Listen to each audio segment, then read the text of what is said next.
Agra is one of India's most special cities, home to a world wonder. But as we would come to find out, Agra has much more to offer than just the Taj Mahal, and we were going to get to meet some incredibly inspirational women. Right now it's 5:45 a.m. and we're in the city of Agra, and we're going to be going to see one of the 7 wonders of the world for sunrise. That is, of course, the Taj Mahal. Oh, look at this queue. It's not even 6 a.m. yet and this queue is massive. It's like 200 meters long when we're at the very back of it. We're finally in. Me and Ellie managed to find our mates Charlotte and Sophie who were near the front of the queue. So we just bumped in with them. I've got my first glimpse of the Taj now. Oh my god, it looks incredible.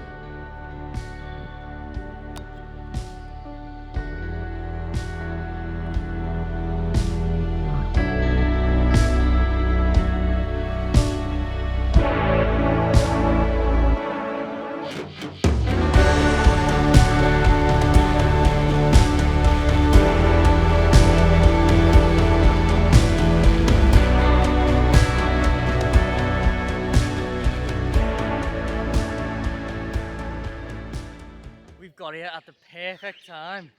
The sun is rising in the background here. Lovely pink skies with the Taj in the foreground. Then me and Elliot, being the big kids that we are, decided to have a race to the Mausoleum, which quickly got us into trouble with security.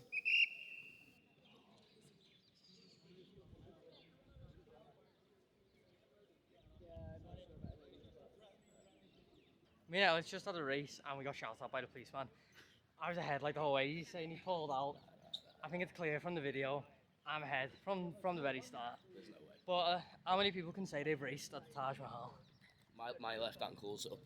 Oh, here we go. Injuries. Me right quad. Oh, Me right quad went last now year. he needs rebuilding. The policeman below especially shouted, and I mean, it's just disrespect. Excuses. A guy built this for his dead wife in Craig. It is crazy that he built it for his dead wife. Disrespect. The Taj Mahal was built by the same person who commissioned the Red Fort, Shah Jahan, and like Elliot just said, he built it for his dead wife as a tomb to lay her to rest in the 17th century, which is just crazy because like obviously he's rich. It was like $800 million to build, but like imagine just building something that becomes a wonder of the world for your dead wife. Like the love he must have had for her is insane. Having seen a gorgeous sunrise over the Taj Mahal, it was time to go and explore more of Agra. We're in the back of a tuk-tuk and Elliot's just casually driving it.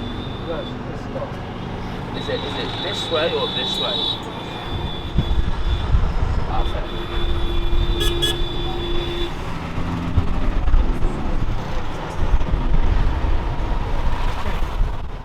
We're in the Red Fort now, and security in India for the like national monuments is so strict. They never let me bring my mic in, or tripod, or light ever. But even Charlotte, behind us down there, couldn't even bring a toy like dinosaur keyring in because it's classed as a toy.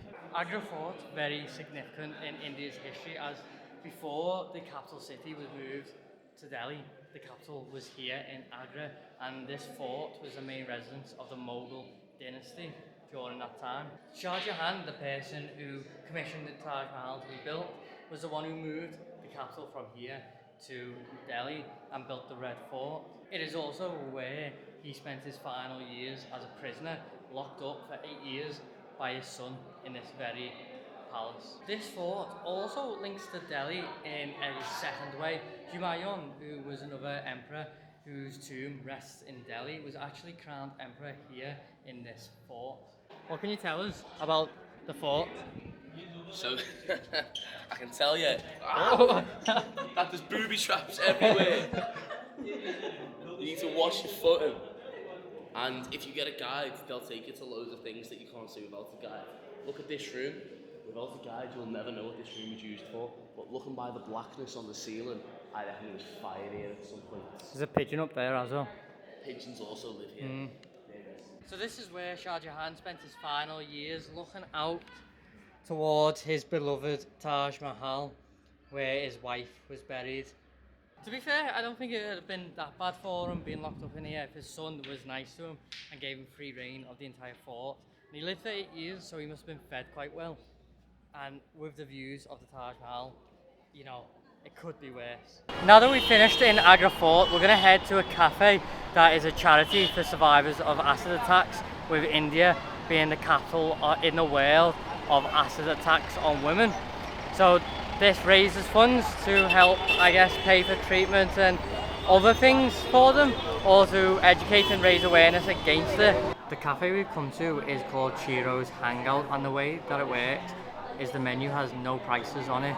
You pay what you think the meal and the service and the charity deserve, in a hope that you pay more than what the value of the food would normally cost.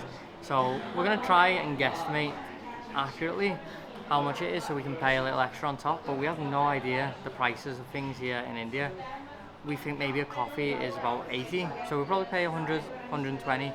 We're not really that sure. One of the women who works here at the cafe does henna, so we're all getting henna now.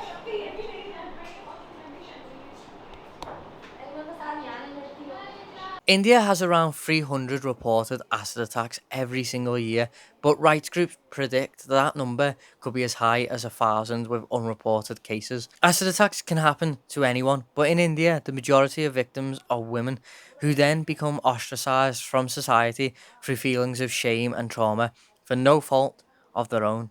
This is where Sheroes does an amazing job at working with survivors to help raise awareness of the issue, but to also give these brave people a community where they can feel safe to share their stories and regain their social confidence. Not only that, but it gives them a chance to earn a living and also learn some new skills, such as the henna that we're getting right now.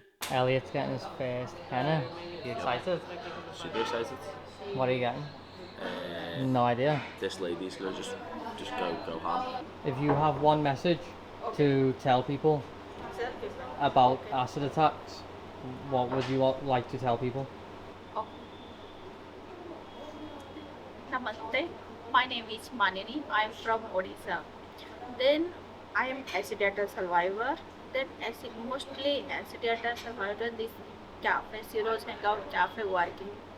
Then all this outside this is all people this message because this not acid attack because this acid attack this woman then frequently every day then men and women both are similar then please not acid attack please stop acid attack. What do you think of the cafe? Um, Of the stories? it is pretty mad, like. Yeah. Although it is nice to see that I don't think any of the attacks that they showed happened in the last 10 years. So that makes you feel like it's going in the right direction. But I think that's just people who work here. So I think there will be victims more recently. Well, yeah, that's not ideal. But still, when they had that petition and then they made it harder for them to buy it so openly, Yeah. that's good. So it's good that the government do something about it. Reading and listening to the stories of the women inside the cafe is so incredibly sad, but it's so inspirational to see how empowering this cafe is for the women who work here, and just seeing them all with each other laughing and joking and play fighting. Just this cafe just seems to have given them a whole new lease of life. So guys, it's Elliot's here, not of Explore Life, but Explore Life is going to be on the wheel. Is this brake or clutch? Is this brake or clutch? I think that's the clutch. He has no idea how to drive. I don't know where the brake is. Like that. Brake, where's the brake?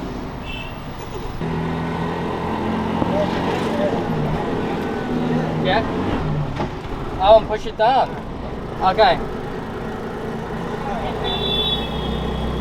So to change gear, you push this down. Okay. That's strange. Okay.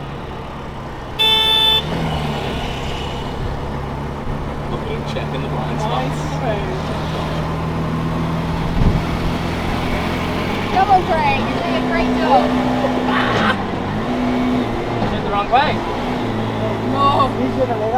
The final stop today brings us full circle because we're at the Taj Mahal for sunset.